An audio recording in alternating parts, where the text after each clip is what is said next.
Good afternoon, everyone. If I could have everyone's attention, please. First things first, for all of you that are in the back row, please feel free to join us at the table. We do still have a few seats left, and I promise that most of us don't bite. So Neil's may be an exception, but apart from that, I think you're good to go. So please do join us at the table, particularly for you that are eating. So I'd like to welcome everyone to this event on identifying nature-based solutions in 100 cities and over 5,000 kilometers of coastline, and in particular looking at the lessons learned and the impact from the NBS Opportunity Scan. So as some of you will know by now, my name is Sebastian, so I'm the DSO for the Global Infrastructure Vice Presidency. And I'm really pleased to see many of you attending this event, both those that are here in person in Washington, but also I hear the many of you that are connected online as well. And I'd really like to thank you for coming. I know we do have free lunch for those that are here in DC. My apologies for those connecting virtually, but I know you are taking time off from your schedules to attend this, so I really appreciate it. In terms of the audience for today's event, so we have audiences and colleagues that are here from the bank, obviously, both from the Infra and the Planet vice presidencies, but also GFDRR and the Pro Blue donors and technical partners have been invited, and I understand are participating online as well. So my welcome to not only the bank colleagues, but also to our donors and technical partners for joining this event. In terms of what we're looking to do, in terms of the objectives, essentially it's threefold, right? First of all, we really want to highlight the success of the nature-based opportunity scan, which, as I said earlier, has been applied in over 100 cities and 5,000 kilometers of coastline, which is really quite impressive, and has informed 1.8 billion in development financing for NBS's and gray-green project activities. Two, we also want to present how the nature-based solutions opportunity scan is used to engage and inform our projects, our operations. And we have some case example studies from the bank's projects in Côte d'Ivoire and Vietnam. And then third and finally, we also want to have a broader discussion on the value of the nature-based solutions opportunity scan to inform project design and implementation as well. So I think those are three really good objectives, and hopefully we can use this workshop in that spirit as well. In terms of the agenda, so I promise I'll be very brief in my opening remarks, just a few minutes or two, but then really the reason is that we want to really hear from the true experts. So we have Boris and Alida who are going to be presenting, and my sincere thanks to you. We have two really cool, impactful studies that we're going to be case studies on the ground, sort of case studies that we're going to be hearing in Abidjan and Vietnam as well. They're both pre-recorded, but I do understand that the colleague may be attending from Abidjan. I don't know. He's somewhere in the jungle.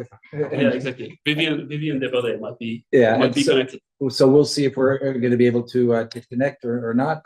But either way, we have sort of two really cool case studies. And then finally, we're going to have a panel discussion. And really pleased to see that we have Neil, Genevieve, and Eileen who are going to be attending. So welcome. And again, thanks for joining this event. And then we'll have a quick Q&A, and then I'll do my best to try to say something intelligent to wrap things up towards the end. So with that, just a few very brief introductory remarks from my side.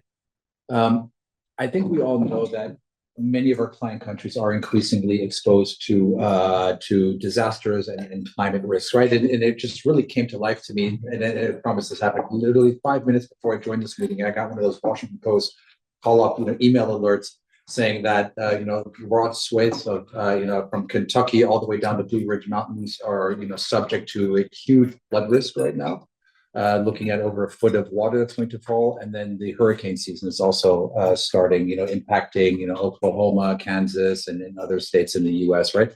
And I think this really brings home the risk that we not only have in developed countries, where you have a lot of the infrastructure to support this, but in particular for developing countries, which are really impacted, right?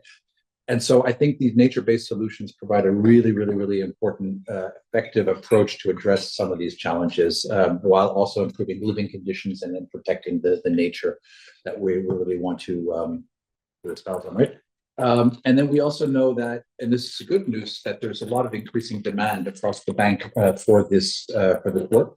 So investments in nature-based solutions have really skyrocketed, right, over the past sort of decade almost, right? So from 2012 to 2023, all of you essentially have, and our regional colleagues have supported over 200 lending operations and have committed 2.7 billion to components that include NBS solutions. So it's really quite an impressive achievement and growth trajectory that we see for this important work.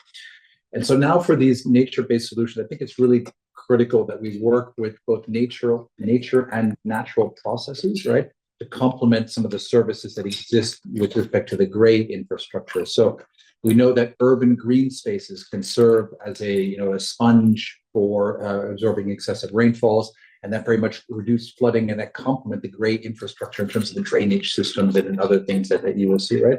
And then we also know that coastal dunes and vegetation serve as buffers against storm surges, and they protect sort of communities and the environment from coastal hazards and flooding in particular as well. Again, complementing some of the great infrastructure solutions that are being put in place to prevent against these the flooding as well, right? And so, but really in today's event, what we're going to look at is, and we're going to zoom in on this opportunity scan, and this is really, as all of you will know, GFDRR's flagship analytical tool that supports bank teams. So all of you really in identifying these nature-based solutions investment opportunities in both urban but also coastal settings.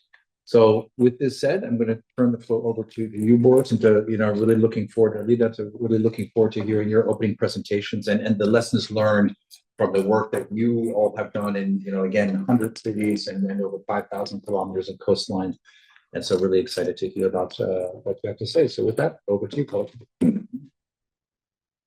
Yeah, thanks a lot, Sebastian. I'm trying to share the slides. You can get a nice animation here. So yeah, many thanks for this introduction. So in the next 15 minutes, we're going to try to provide an overview of what this tool is, what the Opportunity Scan is, where it's been applied, and what has been the impact to date. And also finally, we will do sort of reveal the latest development that we're presenting. So before we dive in, we really would like to acknowledge everybody who has contributed. This work has been led from the Global Program on Nature-Based Solutions for Climate Resilience from GFDR, but there has been a lot of support from other trust funds as well. So ProBlue has contributed largely to the development of the coastal side of the Opportunity Scan. And also there is a whole range of partners on the second row, basically, that has also contributed to the actual work on the ground, the delivery, so the country applications of the tool. And perhaps more importantly, also I'd like to acknowledge the whole technical team, because this is definitely not a one or two or 3 person effort, but this is really the work of about 12, 13, 14 people over the last couple of years. Well, I think this has been introduced quite well by Sebastian already, but what we see is that, on the one hand side, we see more intense and frequent natural hazards, and on the other hand side, we see continued socioeconomic development, and, those two factors combined bring more and more exposure to these natural disasters, right? And one of the solutions that can be brought into the mix are these nature-based solutions for disaster and climate resilience, which on the one hand bring these important benefits for reducing risk, but on the other side also bring important other benefits to sustain biodiversity, to support livelihoods, but also to bring other economic opportunities through tourism, recreation, etc. So where do you start, right, when you want to talk about nature-based solutions? I think this has been one of the questions we've been trying to wrap our head around over the last years, and we found it's very helpful to start the conversation with our government clients and with our colleagues that work in country, to sort of start the conversation around these families or these broad categories of interventions, to sort of get the conversation going, to give them a first understanding of what these interventions could look like and how they could help solve their problems. So this has been quite successful, and as Sebastian mentioned, we've seen the portfolio growing a lot. But at the same time, we also see that there are still a lot of implementation challenges, and there's still a lot of work that needs to be done, like across the whole project cycle, and this is where the global program of nature-based solutions for climate resilience comes in. So we work across 3 pillars. We provide knowledge where we think that's needed, and we work with our partners. I think some of them are connected today to make sure that we have that knowledge and that we can use that for our work with operational teams. And then, of course, the meat of the work, the most of the work that we do is actually sort of hands-on support to task teams in the region. So I think with this, I'll stop with my introduction and I'll give it over to Alida. Okay, thank you. So what is the scan? What is the NBS Opportunity Scan? So here is just an overview of what we are looking for when we apply this tool. So the idea is to identify opportunities for investment on NBS. So what the scan does is this special identification. So it will provide maps of opportunities where we can implement NBS. It uses global data. So this makes the tool capable of applying this in any city or coastal place around the world. It also can be applied really fast. So the idea is that we want to get fast results, rapid results, provide the task teams, so they can start the conversation with clients and they can really discuss a first idea of plan investments on NBS. So this is the overview. Then how the scan works? It works in 4 steps, and here we will see each of the steps. The first one is about understanding the problem. So we want to understand in each city or in each coastal place where people is exposed to different problems. And this could be flooding, could be heat stress, or different type of problems. So we will map that, and we will also map where there are priority areas where to implement NBS to reduce this problem. So here, for example, in this map, we see in dark blue the priority areas where we should implement NBS to reduce fluvial flooding downstream. So, and similar maps can be obtained for stress reduction, health, and different benefits. And then in step 2, the scan maps suitability. So here is the first output of the suitability analysis. We see here a map where we present in green existing green spaces that are providing benefits and are opportunities for protection. So these places in green are opportunities for protection, and then in yellow we see places where we have opportunities to create new NBS. The scan will provide these yellow opportunities for each of the NBS types. And then we model the benefits. So, okay, we have several places, many places in the city where we could implement NBS with suitability, but then we want to know where we should implement to maximize the benefits. So here in this example, we see where, so all in blue, we see opportunities for urban forest implementation, but then in dark blue, we see the places where if we implement urban forest, we can maximize the runoff, the fluvial flood reduction downstream. And then in step 4, this is the last step. Here is where we want to provide something to help decision making. So this is an example of a map. We call this optimal NBS. So the scan will provide a combination of NBS that will maximize the benefits that we are looking for. So we see, yes, just as an example, the combination of bioretention areas, urban forests, and open green spaces will maximize the benefits in this specific case. And then here is all the impact. So in 3 years, in about 3 years, the scan was implemented in 100 cities, 5,000 kilometers in 40 countries. And we see in the map in yellow, the urban cases, and in blue, the coastal cases of implementation. These inform about 1.5 billion in World Bank project components containing NBS.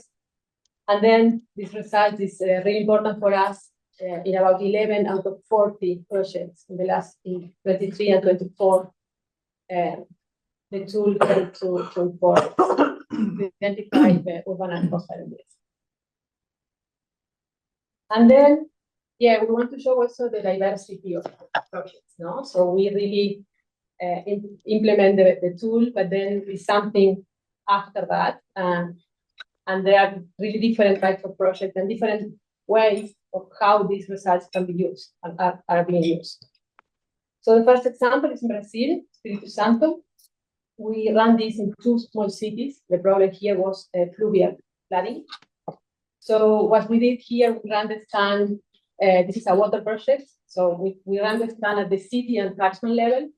And we identify, for instance, in the upper catchment opportunities for reforestation, and in the city where the floodplain is and should be protected to avoid the. And then in the second case, this is a transport and urban case. This is supported by NBS Invest. And here the scan identified NBS along roads and also for the drainage system. Yeah, and then now they are doing the feasibility study. We see there a picture of a workshop with stakeholders. So they are already using the results for the next step. And then, yeah, in Nepal, Itahari, this is an urban case also. Here, yeah, was supported by the City Climate Gap Fund. And this was linked, so we ran the scan and then they performed the flood framework contract. So they did this study to understand, to go a bit further in the technical study to understand flood risk. And they used the results, so they took the results from the scan, they had workshops with local stakeholders to choose a list of NBS to include in those models, no? Because they're really complex models and they needed to have an idea of the list of most impactful NBS. And then finally, in Timor-Leste, this is a coastal sample. And this one was supported by NBS Invest and ProBlue. Yeah, and then this one informed the blue economy strategy, but it's also informing now the CCDR that they are developing. And here in this case, they identified coastal measures to reduce coastal flooding, but also benefits regarding, for instance, tourism. And something I want to mention here, so we also did this review of which type of projects are using this measure. So about 60% of the cases are urban cases, 25% of the cases are environment projects. But then we see transport and water projects also increasing.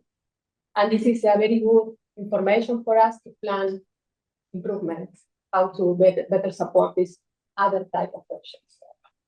And also mainly it's investment projects and analytics, what we support so far in 3 years.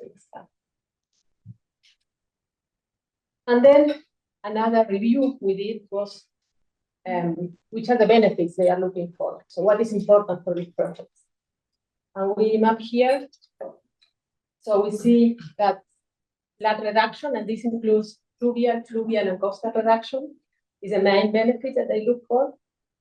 But they also look for health, and we model health as the accessibility to green spaces for recreation and mental health, and then also heat mitigation. And these are mainly urban benefits. So in these urban cases, they look for these benefits. But then also resources and jobs, and this is where the coastal scan also impacts, because tourism and fisheries are also benefits that in coastal cases they look for. Yeah, also tourism is in tourism and recreation, but these benefits are the benefits from the coastal part. But then what we see here is drought mitigation and water quality as important benefits for the water part, the water projects, and also sustainable mobility. That is a benefit that is not even in the catalog, but it's something that transport projects are asking for. So we are looking for ways on how to improve the scan to better model these benefits and provide a service. Great. So maybe just the last couple of slides to before we wrap up. So when we think about how, how does this tool actually link to operations, right? How does it inform this process? And this is something that, with our team, we've been thinking about quite a bit, and have tried to come up with a comprehensive set of services to support this. So this graph or this chart shows a little bit like how sort of the blueprint. Of course, it never really goes like this, but this is sort of how we like to see it work, where we can work with an opportunity scan first. That scan can start the stakeholder engagement process and also provide input to further technical studies that can be led by the bank. And then furthermore, this can then feed into the actual implementation. So this is the theory, right? But I think we're very happy to share that we did a survey among the 40 TTLs that have received this product, and 29 of them actually responded. So we're very happy with that, and we're also happy to see that that actually 8 out of the 10 of the TTLs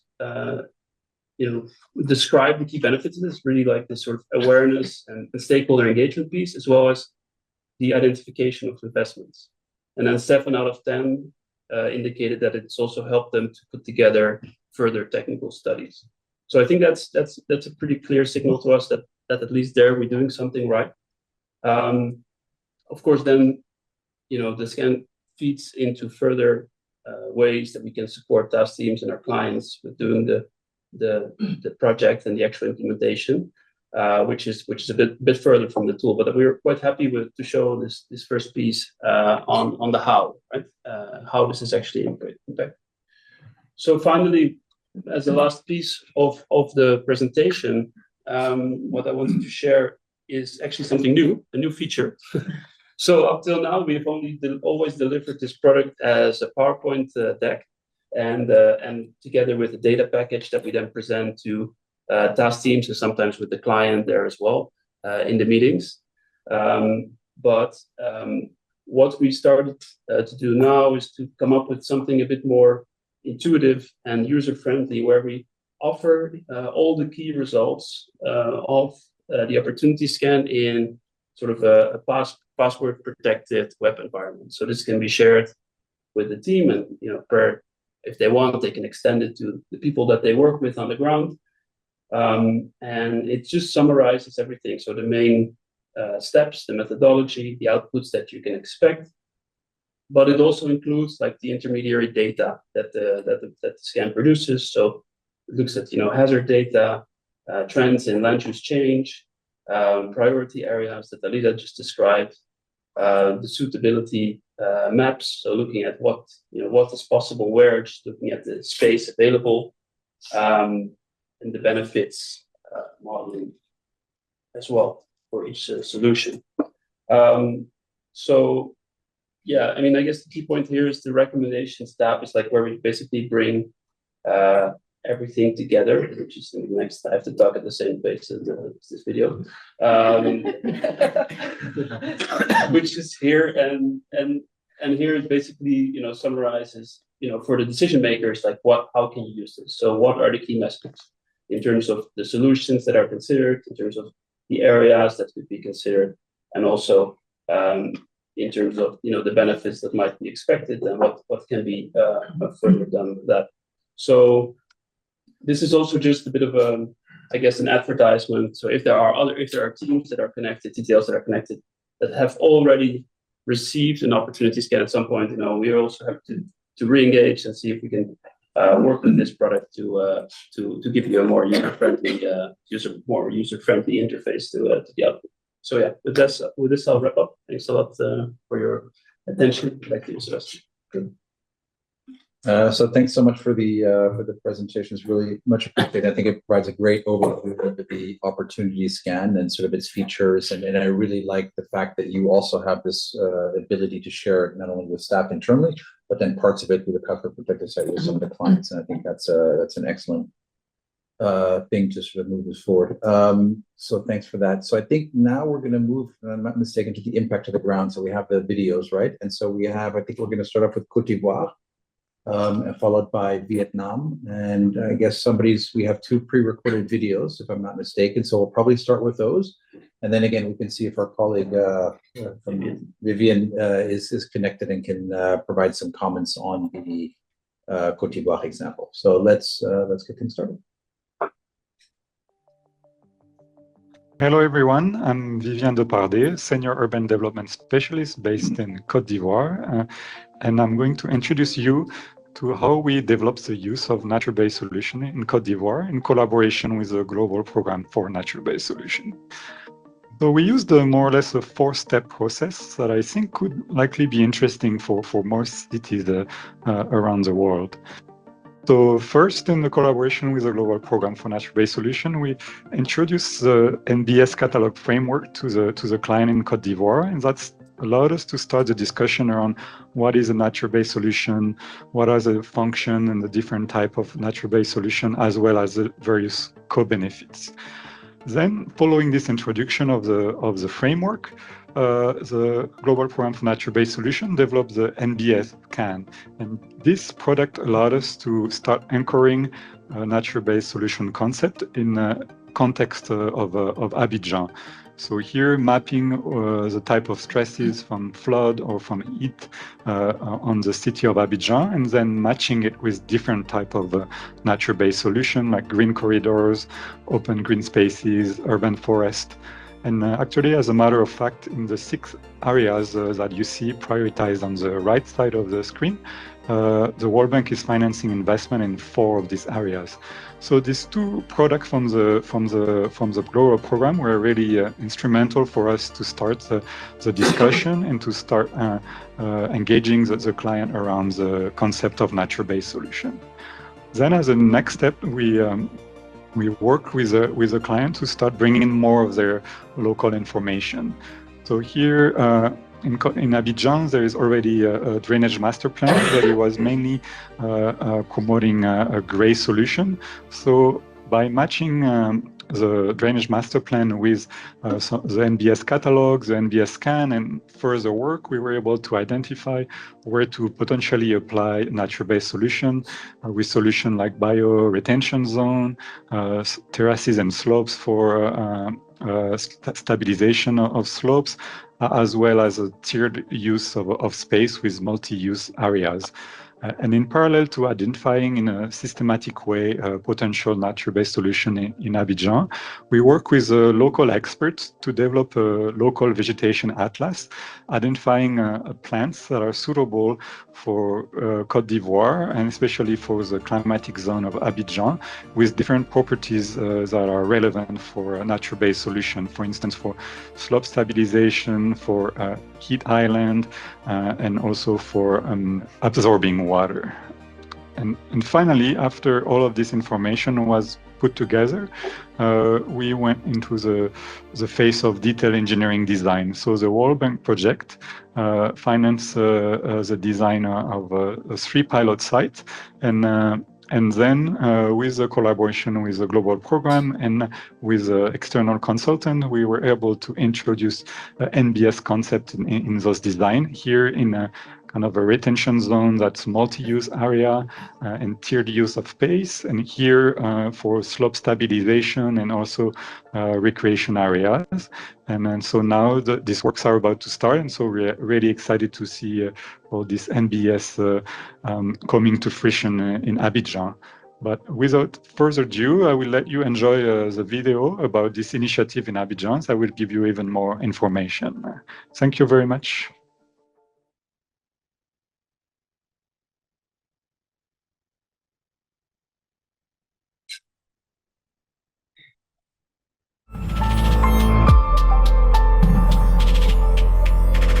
Abidjan, comme les villes capitales, d'une façon générale, en Afrique, est confronté à l'explosion démographique. Aujourd'hui, vous avez plus d'un habitant sur 2 qui vit en ville, et ça va aller crescendo jusqu'en 2050, où vous allez avoir un niveau d'urbanisation pareil à celui de l'Occident.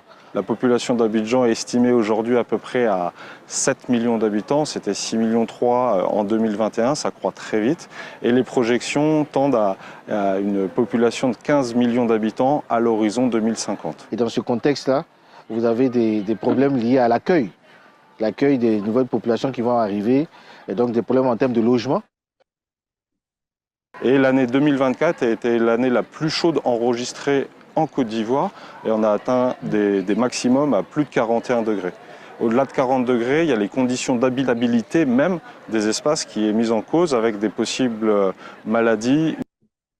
En revanche, les événements climatiques exceptionnels avec des pluies diluviennes qui dépassent les prévisions classiques sont de plus en plus fréquents, au point où ce qui était exceptionnel devient régulier. Jusqu'à 2024, où on a atteint une pluie de 200 mm en 24 heures ici à Abidjan, qui a été la cause de très importantes inondations qui ont occasionné malheureusement des décès et également la destruction d'habitats. Quand il pleut, puisque c'est un bassin d'orage, c'est un bassin d'eau, tout vient s'emmagasiner, donc l'eau n'arrive pas d'abord même à couler. Et quand c'est comme ça, les gens sont obligés de fuir. C'est dans les écoles, ils dorment. Avec des habitations qui sont souvent situées très très proches des berges et qui en cas de forte pluie risquent, voire chutent dans les nids, avec des décès parfois. Le tout n'était pas comme ça avant. Et là, ça a pris 7 maisons. Et après les 7 maisons, c'est nous, on est là maintenant. Quand il pleut très fort. Et quand il pleut ici, il peut pleuvoir 2 jours, 3 jours comme ça.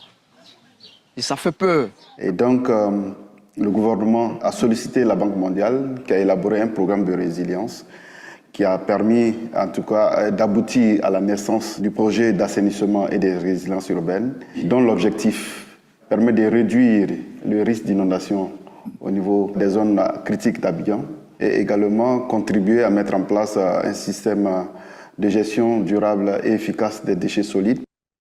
Probablement que le régime des pluies va continuer à s'intensifier. Essayer de gérer l'eau qu'avec uniquement avec des solutions de canaux, de caniveaux en béton sera insuffisant et pourrait accentuer les problématiques d'érosion, d'ensablement et même d'inondation. Ce qui a modifié ce rapport à l'eau et à la nature, c'est l'avènement du béton, des énergies fossiles et de l'enrobé, globalement, le pétrole et le béton. Mais là où elle tombe, cette goutte d'eau, si on la prend et qu'on la met dans le sol, elle ne crée pas d'inondation plus loin. Elle crée de la ressource. En prenant l'approche de solutions fondées sur la nature, qui est de laisser une place à l'eau, de la diffuser localement plutôt que de la concentrer, on va pouvoir créer un couvert végétal qui bénéficie des ressources naturelles d'Abidjan. On a une végétation qui va pouvoir s'exprimer pleinement ici. Ça, c'est un potentiel formidable. Ces propositions, c'est de l'ingénierie. Ça se dimensionne de la même façon que des solutions en béton, sauf qu'on utilise d'autres matériaux. La pierre, le gravier, le végétal, donc ce sont des choses low-tech, très robustes. Le rôle de nos institutions, c'est surtout de former des ressources humaines en nombre et en qualité pour contribuer au développement économique et social de la Côte d'Ivoire. Il est très important pour nous de marquer les bienfaits d'un tel projet et la capacité de pouvoir inclure des étudiants qui bientôt seront les décideurs de demain.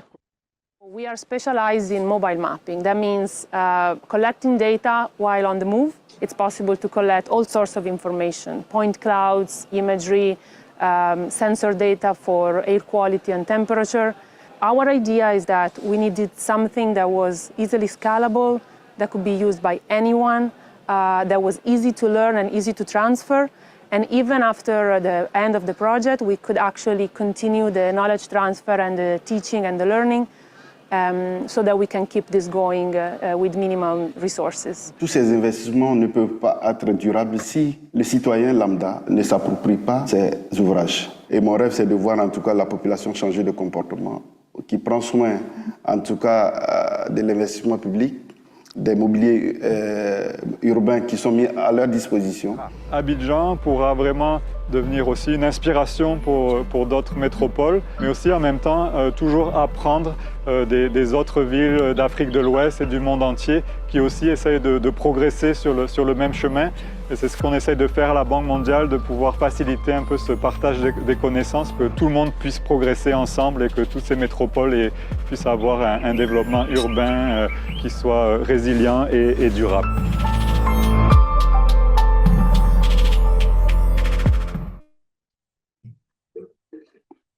Thank you. Should we quickly see if Vivian is connected? I don't know, Vivian, Yes, I'm connected. Hi, everyone. I think you can hear me. We can hear you just fine. Thanks for the presentation, recorded presentation. Just wanted to give you the opportunity as you're connected to see if there are any further sort of additions you'd like to make. No, I mean, I think he covered it pretty well. I think currently now, as you could see, I didn't get too much into the detail, but we are really into like the brokering of the works and starting the works on some of these pilot side for NBS. So I think that's very interesting, especially I think Boris earlier showed this step process from like the NBS scan to more the city scale kind of studies to then the detail engineering design. And that's pretty much what we followed in Abidjan, except of course, some detail engineering design were ready before and other things. It was not fully linear, but I think this is all the component we used and it's working well. So yeah, I think hopefully that will help illustrate as a presentation before. Maybe one other point is really that kind of also local ownership and stakeholder engagement, because it's still a different ways of working and requires different skills and capacities. So we're still working on really putting together the different agencies from like forestry and nature to like more regular drainage to the local authorities and so on, all together, so we can ensure more of the sustainability of this solution in the future. And that's not easy, the operation and maintenance phase too. But I'll stop here. Maybe I'll add more in the Q&A if that's if it's useful. Thank you very much. Yeah. Thank you, Vivian. And we'll come back if we have time on the Q&A side. So much appreciated. Good. So with that, I think we turn to Vietnam, if I'm not mistaken, right? Right. Yeah. If you want, I can say one line. Please.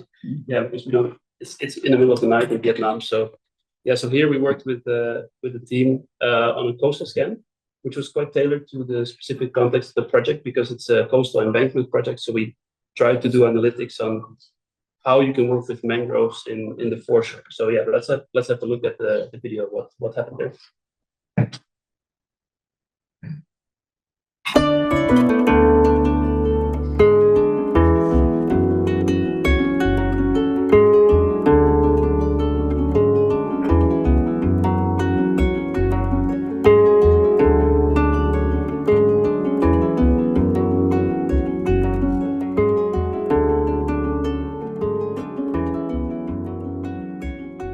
Thì rừng ngập mặn có vai trò rất quan trọng trong việc bảo vệ hai cái vùng đồng bằng này trước tác động của bão, gió mạnh, nước biển dâng, sóng lớn. Trước tác động của biến đổi khí hậu thì hệ sinh thái rừng ngập mặn ngày càng suy giảm nghiêm trọng. Chính vì vậy chúng ta cần phải có những giải pháp mà hiệu quả hơn nữa, cần phải làm nhiều hơn nữa để bảo vệ hệ thống lá chắn này với những cái giải pháp tổng hợp, như một cái giải pháp tổng hợp để bảo vệ cái vùng ven biển cũng như là cộng đồng dân cư ven biển trước tác động của biến đổi khí hậu. The World Bank has been a partner with the government of Vietnam for more than 20 years on enhancing coastal resilience. Vietnam, as we know, is one of the countries most affected by changing climate in the world. It has two large deltas, the Mekong Delta and the Red River Delta. The Red River Delta has an added challenge of being exposed to typhoons, making coastal resilience a particular challenge in that they have to be designed in a way that can withstand a storm surge. Thực tiễn hiện nay thì cái vai trò của rừng ngập mặn từ xưa thì rừng ngập mặn bảo vệ bờ biển, bảo vệ cộng đồng dân cư ven biển. Tuy nhiên trước cái tác động của biến đổi khí hậu hiện nay thì cái diện tích rừng ngập mặn ở toàn bộ dải bờ biển của Việt Nam thì đang bị suy giảm rất là nghiêm trọng và có những khu vực mất hàng km. Với các cái giải pháp công cụ mà Ngân hàng Thế giới dự kiến sẽ hỗ trợ cho Việt Nam, đặc biệt là với Bộ Nông nghiệp và Môi trường thông qua Cục Quản lý Đê điều và Phòng chống thiên tai, với những giải pháp tổng hợp dựa vào tự nhiên thì chúng tôi dựa vào trên cái cơ sở kết quả của dự án, những cái đánh giá tổng hợp để có thể lựa chọn được những cái khu vực mà cái giá trị của rừng ngập mặn nó có cái ý nghĩa lớn nhất, những thông tin đầy đủ nhất, để từ đó để đưa ra những cái giải pháp quyết định về việc là lựa chọn những cái kết hợp giữa giải pháp mềm và giải pháp cứng trong việc mà đầu tư nâng cấp bảo vệ hệ thống đê biển, kè biển ở đồng bằng sông Hồng, và cũng như là tạo ra được cái sinh kế thuận lợi nhất cho người dân trong việc là khai thác cái lợi thế của rừng ngập mặn kết hợp với công trình bảo vệ bờ biển. Chúng tôi nghĩ rằng là cái hỗ trợ của Ngân hàng Thế giới trong khuôn khổ dự án này đối với chức năng nhiệm vụ của Bộ Nông nghiệp Môi trường là rất có ý nghĩa và rất quan trọng. Cho nên là chúng tôi kỳ vọng được thông qua cái dự án này với những cái giải pháp dựa vào tự nhiên, với những cái thông tin, những cái kinh nghiệm tiên tiến mà Ngân hàng Thế giới đã có được ở các cái khu vực tương tự trên thế giới sẽ giúp cho Việt Nam chúng tôi có một cái giải pháp mà tổng hợp bền vững nhất trong việc bảo vệ bờ biển. So one area that we've been able to support the government on is with the nature-based solutions opportunity scan. And in this scan, what we've done is we've looked a bit more into nature-based solutions. So nature-based solutions we found can be a good complement to traditional infrastructure investments. And they can also make sense in terms of being more cost beneficial and beneficial in terms of environmental impacts on the communities. So the government has been quite receptive to the results of the scan and has helped to, we've worked with them to integrate some of the findings into the project design going forward. The World Bank and with the support of GFDRR stands ready to continue supporting the government of Vietnam in its endeavors to enhance its resilience in the coastal zone.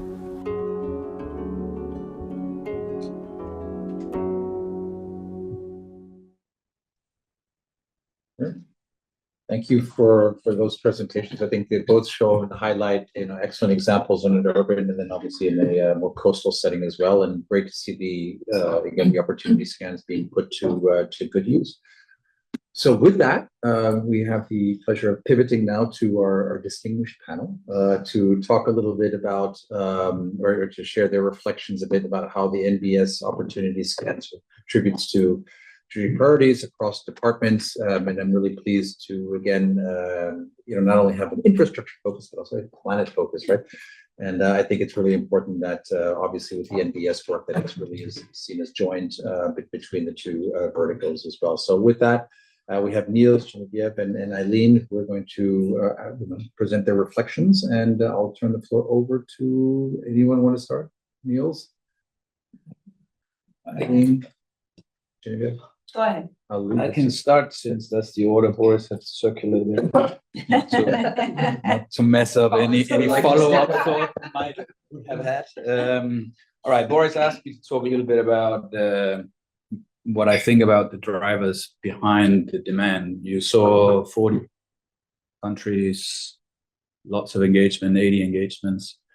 80 project engagements. So there clearly is a demand. I think the simple answer to that from where I'm sitting is that we managed to generate a value proposition that's relevant and that produces needed and relevant information faster, cheaper, and in some ways better than the alternative to the person who thinks it's relevant.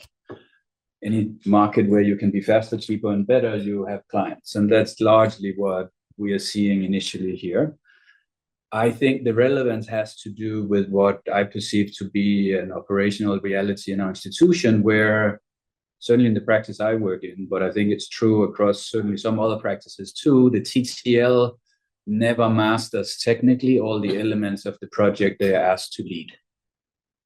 That's true for all UL projects and probably for a good deal of projects outside of our practice too. And if that's true, that means you have a non-specialist managing a dialogue with a client where specialized information may be needed, certainly useful in order to enable things to happen that otherwise would be happening. Having a product like this enables some TTLs who are not specialized to have an engagement around a topic that they don't master. So that's a key part of the relevance. Another key part of the relevance has to do with the kind of information problem we are trying to solve.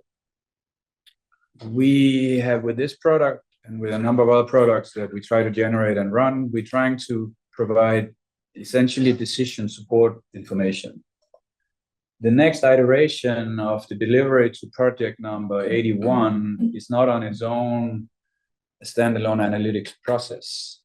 It's a process, it's an optimized information production process to inform a specific set of decisions that we think will happen again. And this is key because while there is definitely analytics underlying the quality of the product, so the better part of what I claim is faster, cheaper, and better, the better part absolutely relies on analytics. but we are not doing new bespoke analytics for every next deliverable. And this is key to being fast. Any analytics process takes time, and in the World Bank, an analytics process rarely matches up with the next delivery. It's almost impossible. So being able and willing to look for and focus on specific types of decision-making situations around a reasonably specific topic, and then develop an information production that can feed into that, I think is key to the demand that we are seeing for the product. I think what the product has proved is that in some cases we are enabling projects to finance solutions that they would otherwise not be financing. And maybe we're starting to see in some cases clients that are willing to solve some problems that they otherwise wouldn't be solving. And that is, of course, the last piece maybe is where most of the value eventually lies. I think what we are seeing here related to the knowledge bank, which is, I suppose, the part of the bank where I formally sit in at this point, is that we can act as a global actor, but think about subcomponent level specific problems and add value that is still at a rather significant scale. And we're the only institution in the world that has this opportunity. To me, this is a key, maybe the most exciting part of the knowledge bank, but it's not trivial to get there. But I think this product, and it's one among several in our unit, where we are showing that it's possible. And it's only possible in some of the products, including this, with the know-how that is pulled in from, in this case, some of our partner practices and on the planet side. Obviously, there's many elements of this that are green by definition and where the expertise sits with the environment group. And there's many elements that are blue and where the expertise by definition sits in the water group. But it's the delivery function that we are matching here that drives the demand. I'll rest my case there. Thank you. And I obviously like the better, cheaper, faster part. But joking aside, I go back to what I had mentioned earlier. I think it's great that you have a tool that is not only bespoke, but really can that people can use with some consistent approaches. And then you can always still tailor it to the client needs, but at least you have a robust analytical piece that you don't need to reinvent every single time. The only thing I'll push back on is that I think on the knowledge bank, it's not only related to the global vertical side. I think the knowledge bank is the entire bank, right? And very much of the knowledge is, of course, created in the region as well. I know you know that coming from the regions as well. But absolutely, Sebastian. But from where I'm sitting, the main disconnect in this institution is exactly that link. It's not hard to find the first 100 examples of global knowledge produced that was never used in the region in one of the country engagements. So that connection that we conceptually understand ought to exist is much harder to create than an institution that admits, in my view. Fully agree. And I think the nice part about it is, again, it brings some standardization. And my hope is that the more regional TTLs use this in their day-to-day interactions with clients and in projects, et cetera, that they also provide that feedback. And I think, Boris, you were saying that earlier, you did have the survey where 29 of the 30 TTLs provided feedback, right? If we can continue to use that, I think that's the knowledge bank at work in its best, form, where we, again, the global side is informing the regional side, then the regional side of providing that feedback about what's working and whatnot. And if we can continue that virtuous cycle, I think that's a really, really good and powerful start. So thank you, Niels. Sure. So first of all, thank you very much for inviting me. And I'm not remotely an expert on opportunity scans or even nature-based solutions generally. So it's really nice to come here and be a part of a big L with a different crowd. So nice to see everyone. And I love the grouping of the families, because I think for every 10 people you ask what are nature-based solutions, you will get 10 different answers. And people see themselves in different parts of that map, those family buckets, and they'll respond accordingly. And I just think having that there in a very simple catalog behind which is great detail is very, very helpful. So I know you've probably seen it 100 times, but with people seeing it for the first time, it's like, I get it now. So you should promote that more. there'll be infographics up at the spring meetings, for example. So a couple thoughts. Actually, sorry, can I make a big, Yeah. sort of a quick pause on that? Because I Yeah, think it's yeah, actually a really good idea, just probably, we have this challenge on killer charts that we're supposed to be providing. So I hope Ming has trickled that down to all of you, right? So if you have a nice killer chart on NBS for the opportunity scan that we can use, let's please use that to promote during this. So sorry to interrupt. No, not at all. So, so just from, our perspective from environment, and of course, Eileen is here from water, so I'm not speaking for all the planet. It is really important to work together. The intricacies of the blue and the green with the gray, as we were saying before we started, are so apparent in the examples that you showed. I mean, you start with a master plan, for example, on drainage, and then you integrate what you have in terms of stressors, which are often planet related, and nature-based solutions, which are often planet related, and then you have maybe a completely different kind of drainage master plan going forward. So the nexus between the two, to me, is it's so obvious, and I'm delighted to be a part of the partnership. There's dimensions to that, including, for example, the expansion to coastal. So yes, ProBlue was a supporter of expanding the opportunity scan as a tool to coastal areas, and we're delighted to have supported that. And then there's also, which we're not talking about today, but ultimately the expansion to the rural side.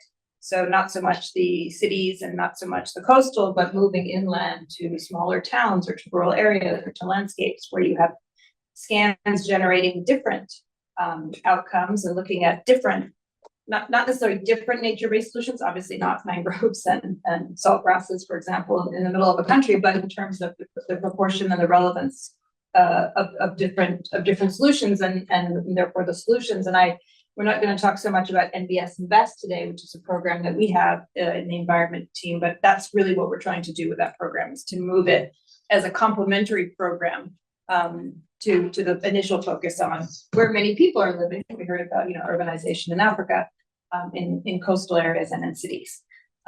Maybe just two last points before I hand to Eileen. One is, I was asked to reflect on, well, what does it look like to do a coastal opportunity scan, and what does it generate? What are the benefits? What does it give us? And we heard about the Vietnam Red River Delta example and mangroves, but we have many, many others. And I'll speak maybe about two. So in Belize, for example, the scan was a way to look at investments in mangroves and coral reefs and beaches, and seeing what that could bring in terms of benefits, in terms of, for example, reducing flood damage. So the teams were able to essentially assess how much the annual flood damages would be reduced by over the coming 2 decades, while bringing benefits for tourism and climate regulation. And those identified investments were then included in the Belize Blue Cities and Beyond project, which I say we because it used to be my project in LAC, but the new management took it to board recently, sort of in late last calendar year. And that has co-financing from ProBlue. So you get a multi-donor trust fund that's coming in to support the expansion of the tool. And then as you're piloting, you get blended finance from the multi-donor trust fund to make the investment attractive to the client who's otherwise borrowing for this money. Although, of course, in the case of Belize, you also have a new IDA country. And in Fiji, similarly, looking at reducing annual flood damage. And as part of the scan, a Ridge to Reef investment plan was developed, which is now being actively used for the design of the new operation. And the point I'm trying to make is that the scans are not just scans for the sake of better plans and better planning, they're scans for the sake of incorporating new components that would not otherwise necessarily be included into projects. And I don't know what language you use. We use the Ridge to Reef. I would love some version of like scan to something, starts with an S, scan to systems or scan to whatever, but essentially, how do you then mainstream that, right? So you start scanning, but at a certain point, you can't keep scanning. You have to incorporate it into investments and then engage in scaling up, maybe scan to scale, I don't know, something like that. So I was asked to think about what are some of the things that we can do so that scans are used more widely, more frequently, and then become more embedded, not just in project design, but in general in client capacity, client uptake. And I won't go through my long list, but I do think integrating into existing platforms will be really, really important. So we're trying this with NBS Invest, for example, to develop a rural opportunity scan model, working with our spatial agent and kids team back in the environment sort of headquarters. And I know there's talk about a livable planet observatory, and I think at some point embedding some of the opportunity scan tools into these livable planet observatories will be really helpful for reaching more people, rather than necessarily the converts who are your GFDRR urban TTLs who know all of what this is, but not the other people, including transport TTLs or water TTLs or environment TTLs. And I also want to talk about capacity building. I think that's really, really important. So I noticed in the video that all the people talking about the solutions were French. And I was like, okay, so where's the capacity building side to this? Where's the element of working with government so that they're actually now able to understand beyond the scan where we go to solutions. So investing heavily in the webinars and the TA and the training. I know that happens, but it'd be nice to see it demonstrated in video form as well. That's it for me. Thanks so much, Janika, for those comments. I fully agree with you, and it'd be good to hear any insights that you have on how we might be able to bring this to the transport and more great infrastructure TTLs, right? Any thoughts or ideas? Because I fully agree with you. I mean, here we're preaching, I would assume, among the converted, right? So the question is, how can we bring this opportunity scan both for the urban side, but also the coastal side of things, and indeed the rural side, more to the attention of TTL, so that they really becomes second nature to them, that, instead of immediately thinking, gray, they start thinking green or blue. Well, I mean, I think you guys are already doing that. I mean, I think you work actively with other GPs, so we'd probably ask them and they'll have good answers. I don't want to pontificate, but I imagine also clients are beginning to ask for it. I mean, for example, in transport, and you're working in buses and BRTs, they're already asking for NBS solutions around those sets of solutions. And but internally, we have many cases of this in the bank where we're trying to change behavior on the front line. Climate was a good example maybe 10 years ago. We're doing this now in environment with aquaculture, for example. I'm just throwing these out as examples of when you want TTLs on the front line to start thinking differently than they thought before. And so we have a lot of experience in the bank doing it. It is pushing out information, pushing out tools, making things user-friendly, providing co-financing, incentivizing, like the sugar packet, like showing everybody, and that can be through Côte. That's why, for example, for ProBlue, we actively try and give grants not just to environment teams, but to social protection and jobs and to urban, so on, so that we're beginning to mainstream outside of the home family. Excellent ideas. And then perhaps just also something for the team to consider is, as you have clearly already put some of the opportunity scan online, right? From what I saw, is making this available, at least parts of it, maybe to clients, right? Where a client can just log on to the system and then see what are some of the, particularly on the front end, when if I understood correctly, what are some of the risks right now that I face in the city that I am responsible for, right? So if we can have targeted outreach to mayors or other, government officials, city officials that are responsible for the, cities, that they can actually look and understand, okay, these are the risks. Here's what I currently have, and here's why this is not a one-to-one match in terms of addressing those risks, right? And then, of course, not have a link to the, relevant experts so that we can come in and advise. But I think that would be a great way, to your point, to make sure that the clients are the ones that are really demanding it, and it's not us just preaching, but the clients are asking also to do it. So I think that'd be a very powerful example. So thank you for that.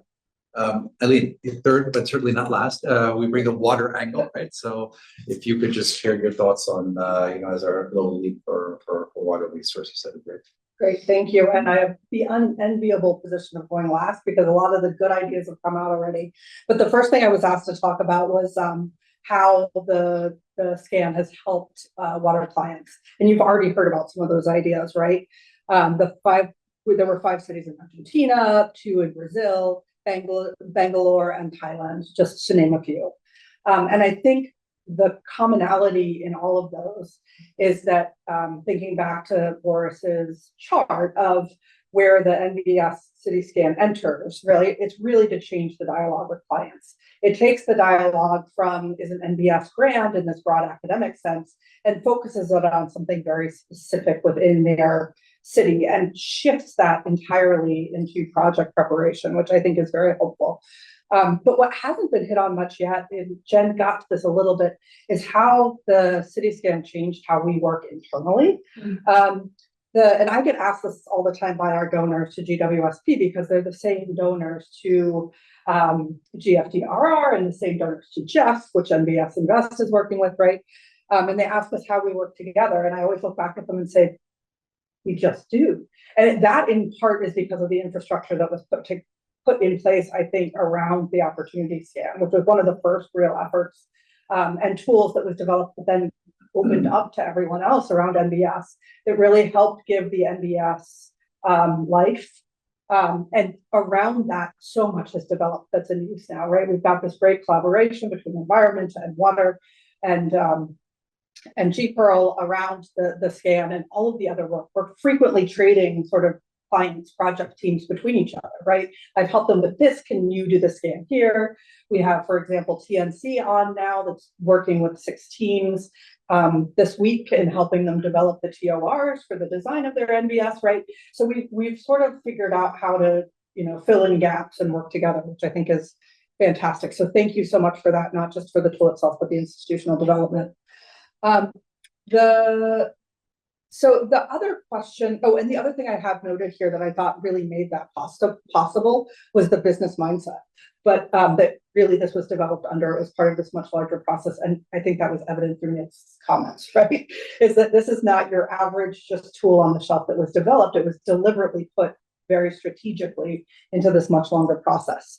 So the second question, I was trying to introduce that same logic. The second question I was asked was, what's in the future? What does this mean for water? 2 different areas that I want to talk about. One is on the side of how the tool is used and what it's used for, right? It's developed to intervene at the project scale. And Jen, you were sort of talking about that one direction from there, using it in lots of projects. Another area I think where we could go is back up a step. The reason why we have to use this tool is because so many of the master plans are engineering specific, right? All of our training all along has been on very siloed, fixed approaches to one problem using one approach engineering, right? And it's the master planning where we really need to integrate the NBS, I think, so that when we get to the project level, we're already there. So I was starting to wonder if there's some way to do some sort of NBS scan at the master plan level. And we've already started sort of playing around with this in South Sudan, for example. We're helping the government develop a new water resources master plan, and the NBS Opportunity Scan yields great information for that I know the team's using. But we're running into this problem that we are sort of further ahead than the market in terms of consultants, right? And we put this in TORs time and time again, and we get back the same engineered solutions with the line that we didn't have the information available. But maybe if we were to write the TORs themselves for the master plans or the governments with the NBS Opportunity Scan already run so that we have some parameters around that, and there's no excuse then for them not to do it, that would be one way to move this forward. The other is in terms of the other way in which we could take this forward in terms of water comes back to the family diagram that you were talking about, Jen. And it was interesting to see it's being used a lot for floods, not as much for the water quality. And I assume that's both types of water quality, the catchment protection upstream, as well as using it for wastewater treatment downstream. And we see lots of teams doing that already. In fact, CLAS is organizing a training for LAC teams with TNC looking specifically at the wastewater treatment elements, right? So there is a huge demand for clients in that. So yes, taking that forward would be good.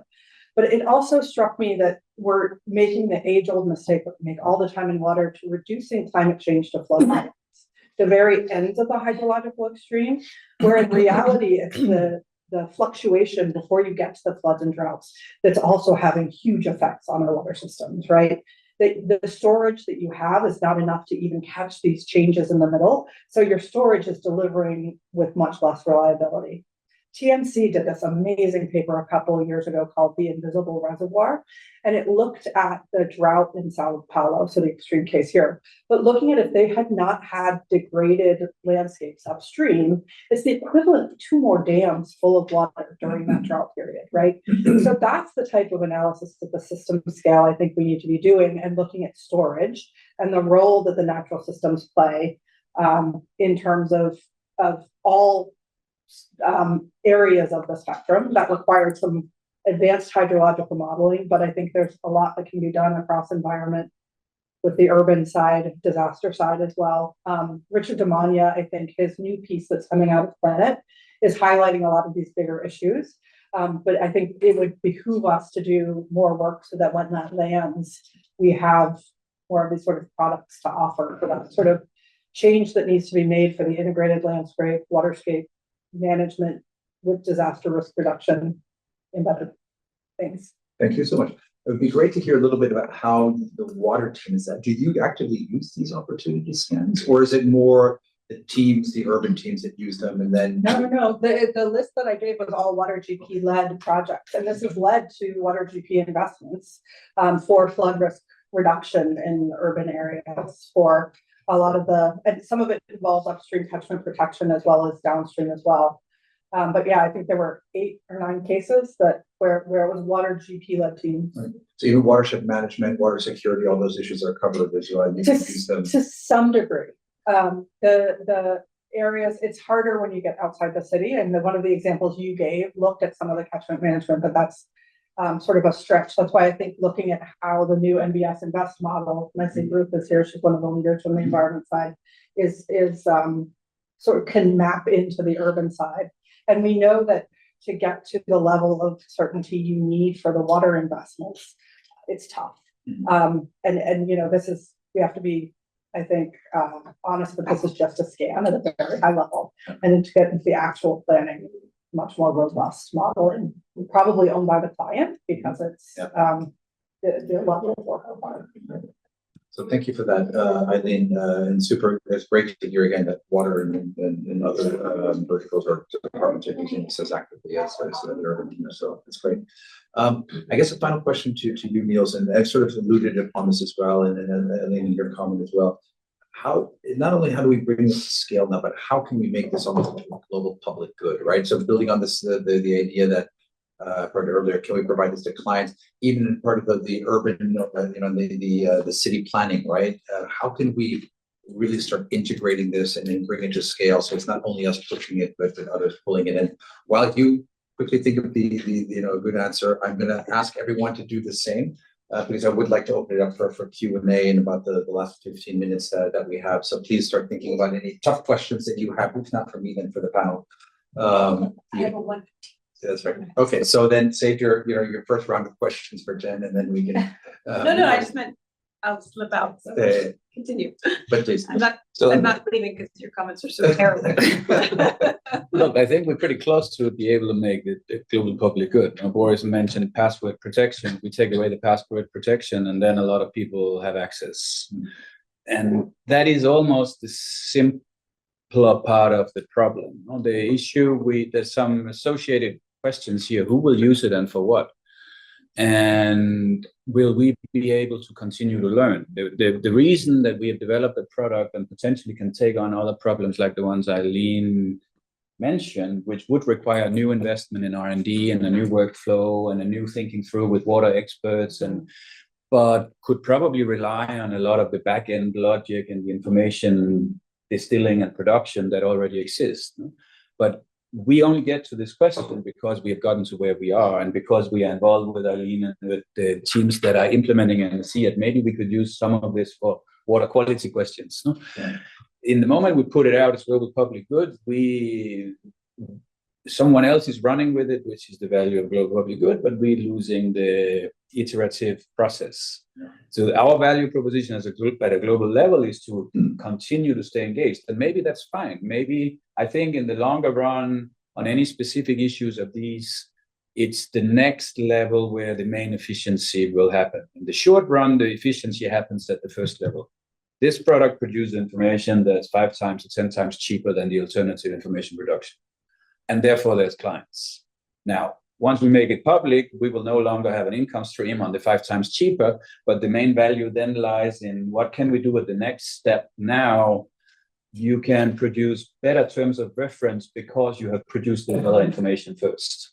And that means that the same 400 you would spend, you're probably still spending 400, but now you're getting much more value for your 400 than you did before, where the consultant market is giving you $200,000 worth of little. And so, and there we can have a global value as well. No? But the global public good is absolutely within reach, both for this and for other products that we are doing. And probably it's the way the bank should go. It doesn't overcome your client capacity question or your client capacity question. No?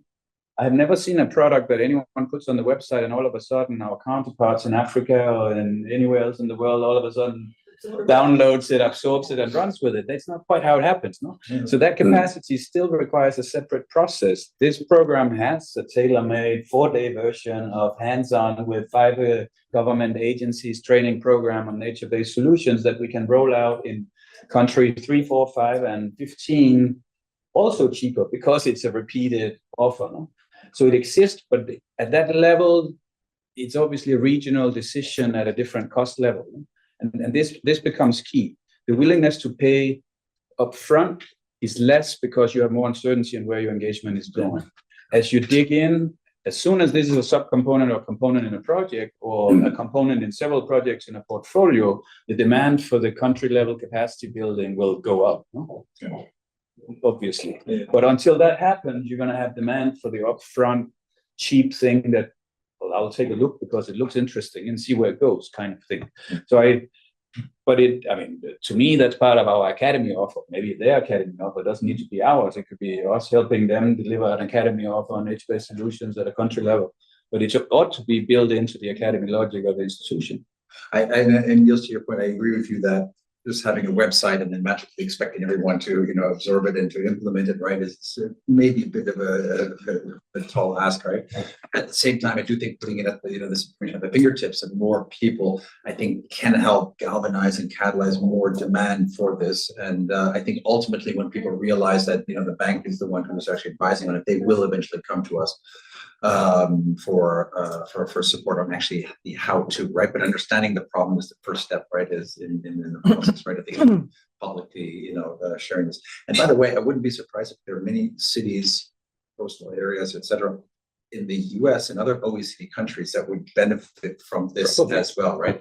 So that in there, they probably do have the capacity to implement it, right? So I think that there could be, huge, additional benefits that we might need. And development partners, we're seeing that on our side. I don't know if they are on the other trust fund sites, but we see more and more of our development partners who have an interest in our knowledge, capacity to inform other parts of their engagements and financing. And here there is a key, maybe that's mostly for you than for the rest of the audience, but there's the key legal piece here that we have to handle internally. We are, in principle, we are allowed to produce knowledge for our own decision making, or we are allowed to publish it.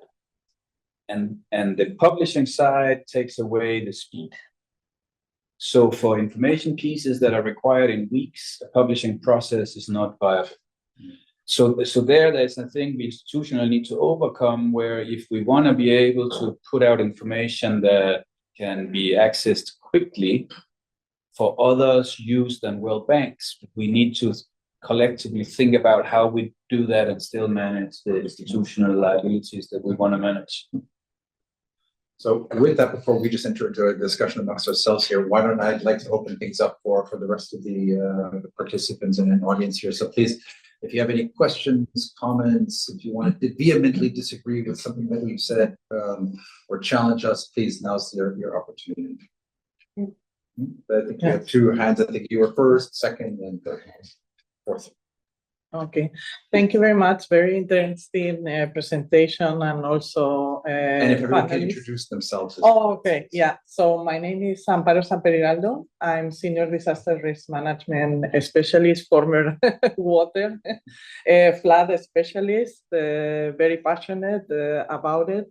And I just wanted to comment something that Eileen just touched upon, and is that I think we need to, apart from doing this, we need to help our clients to develop regulations, which regulations are the base to change this from just an isolated intervention to a long-term, behavior and approach. And I think we need to help them like other countries, here in US, or for example, in my country, in Spain, and in many other countries, they have developed regulation, to guide the design. The design, of natural-based solutions is a challenge because it's something new, so governments need to put out there guides to guide design. Secondly, to guide also implementation. How do you implement this? And how you incentivize implementation. Here, there's a really good example in DC that they have. I invite you to check in Department of Energy that they have this stormwater drainage credit system that is a way to incentivize with the private sector in implementing natural-based solutions. I will not enter into details, but it's a really good example to incentivize. And another thing is that this regulation that normally everybody listens to regulations that said, oh my God, another one. No, so they need to be flexible. We need to be, let's say, and this is lesson learned from many countries, where you have a city that is already urbanized, you have limitations, and you need to be aware of these limitations. So you, in fact, can establish, a different tier of criteria for incentivizing implementing natural-based solutions, depending on the level of urbanization. A park, it's a park, and you can do a lot of things. But where you have a really great area that maybe it has its uses, let's accept it. You need to be a little bit flexible there. So I think we need to remember these things. Guide, design, implementation, incentivize, and remember to be flexible. Thank you. Thank you so much. I like that. Very good. Hi, I'm Sophie. I'm a senior social protection specialist in the Africa region. I was curious to see if the natural solutions that you do have financed and implemented, were they mostly for under credit terms or grant terms? Because I do think at the end of the day, the demand needs to come from the client, because TTLs. So, for instance, I really approached urban TTL in one of the countries, and there was a scan. But if the CMU, is telling you this is not a prime priority, no matter how convinced you are as a TTL, as a GP, it's really hard to get to push for NBS solutions. And at the end of the day, the client usually, at least the country managers, are answering to Minister of Finance. And that goes to a comment that one of your suggestions I wanted to make is, I think currently, at least it's not applied to all regions, but at least in the countries that I've worked on, I think an entry point with the jobs agenda, so showing how natural-based solutions have a positive impact on labor productivity and the health of workers, and so this helps the country, do more jobs or be more productive. Maybe a good selling point to the Ministers of Finance, so that we get that client demand. Because I do see a challenge here in not so much convincing TTLs or teams but more on the country clients like CNUs and Minister of Finance. Thank you for the comment. I think that it's a great point on the client side and the demand side as well. I think sometimes giving some of the examples of what goes wrong when you don't get this right, in particular when it comes to flooding or thing, I think is a very good example. And remember, most of these officials, not all in our countries, do need to get reelected, right? So it's in their own interest sometimes to invest in this. But a very quick answer to that is that the current bank portfolio, I don't know the time frame, but it's about 10 billion of nature-based solution components. So this is not a huge grant-funded agenda anymore. There's 10 billion, the vast majority is IBRD and IDA. And at least on our side of this equation, what we're seeing is that the client wants it for risk management purposes. And when they decide to go ahead with it, it's because they have convinced themselves, with our help, hopefully, that it's an efficient way of managing the risk they're interested in managing, combined with or compared with the gray infrastructure. So when our team engages, it's not because of the intrinsic green value. We do believe there is an intrinsic green value as well, but that's not the objective, and therefore it's different mechanisms that are driving the demand. That may play out differently if your project is a landscape approach that's driven primarily from biodiversity interest, and it also has flood mitigation value. So I can see that definitely different dynamics, but the 10 billion is real bank financing. There is demand, including in large parts of Africa. Thank you. So I have two questions online that I want to quickly read, and then we'll go to the final two, and then I think I'll give you the final quick add-on to that. Add on to that, if it's a very quick one. But I'd like to pool all the questions, please, so that we can then turn to the team and Niels for final. So Super quick. So there are lots of examples out there where the green infrastructure NBS solutions are actually more cost effective than grey infrastructure solutions.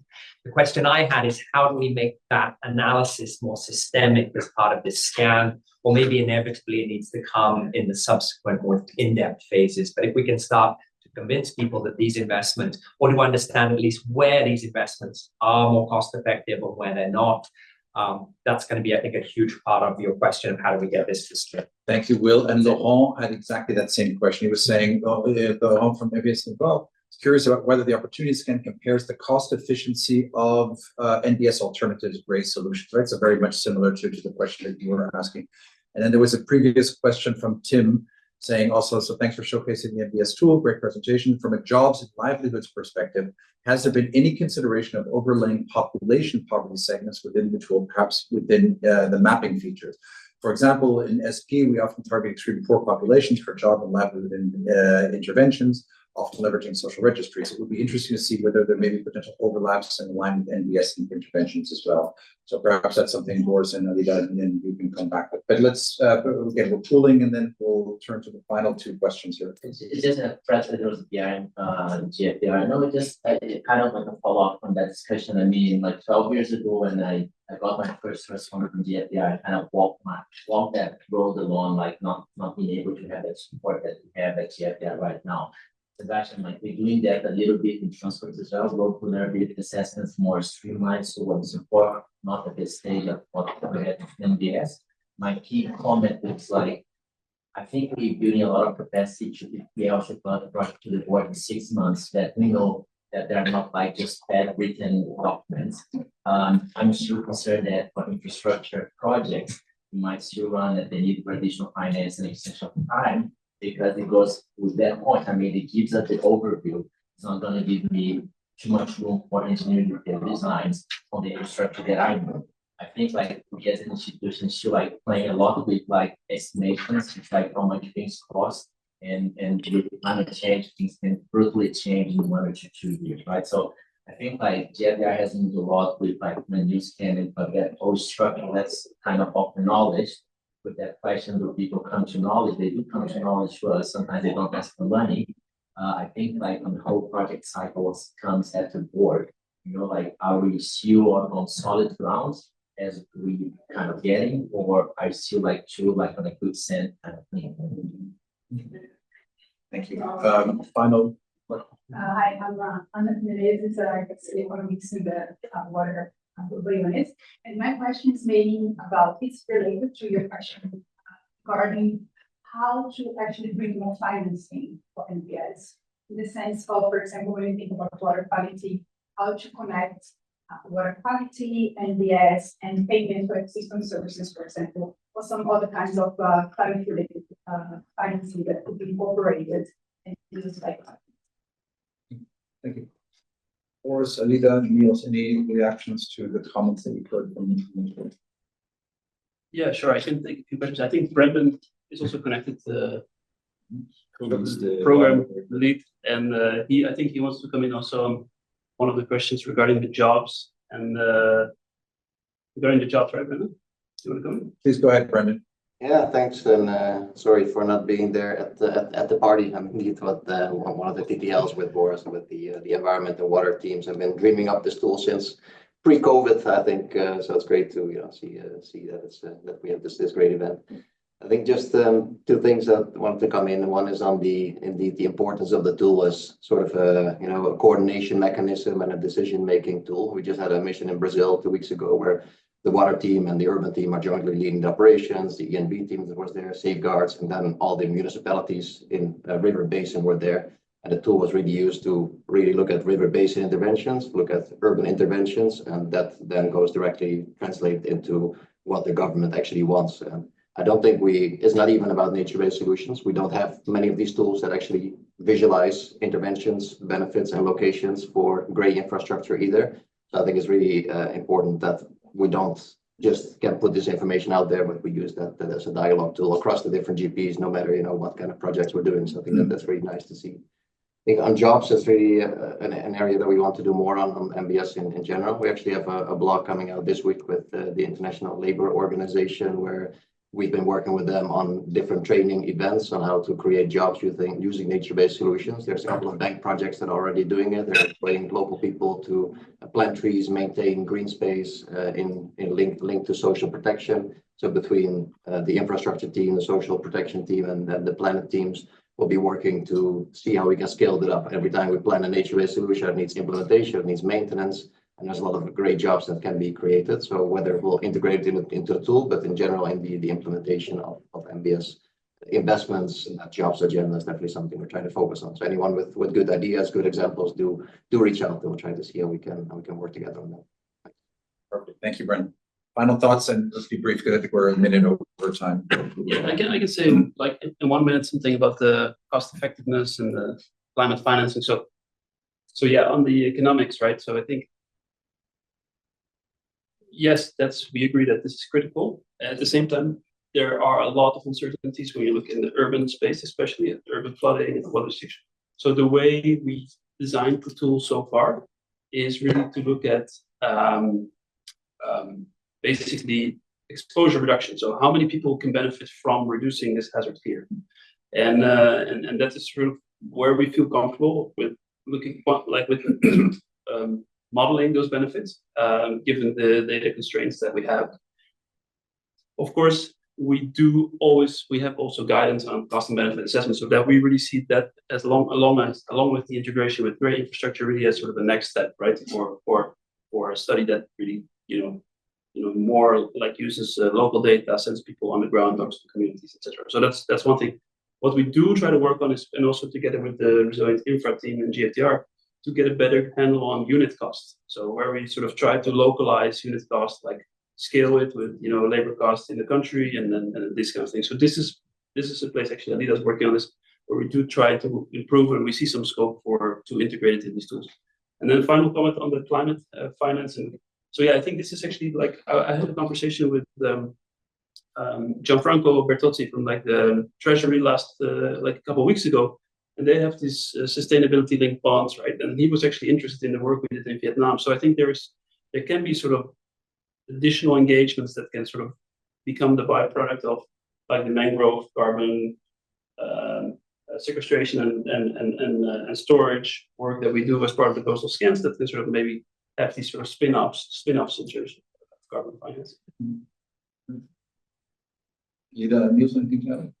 Good. Then with that, I really wanted to thank everyone for attending. In terms of a summary, I'm just going to say one quick sentence. Please use this tool. And I'll add a second one, sorry. Please provide feedback on the tool as well, both the good, but also the areas for improvement as well. This really needs to be a dynamic process. With that, thank you, everyone. Thanks to the team for organizing a really wonderful brown bag lunch and a knowledge. And thanks for everyone for attending at your time. Thank you. Have a good day. All right. Thanks a lot. Thanks. Thank you, sir.